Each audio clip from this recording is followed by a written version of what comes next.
What's up, everybody? Got another interesting one for you. Happy Friday, by the way.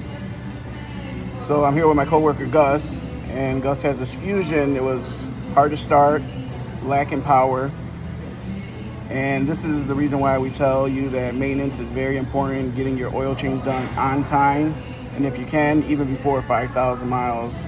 This one's actually good for you. This is a Fusion. What year is this one? This is 2018. 2018 Ford Fusion 1.5 EcoBoost engine. Every time Gus went to start this vehicle, it was hard to start. And what codes did you have, Gus? I had a fuel, rail, pressure sensor, low code, O2 sensor code, and the CAT code.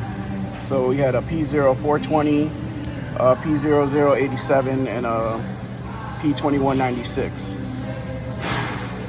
So what we decided to do, we checked the oil and we noticed that the oil was actually sludgy. So I started thinking, and I had Gus pull off the high pressure fuel pump. This one runs off your cam, and this is what we found. So this is the tappet that sits under your high pressure fuel pump, and it rides on your cam. You can see it's worn, completely worn. And this is what it's supposed to look like. This is the old one, but you should have something in the center of it.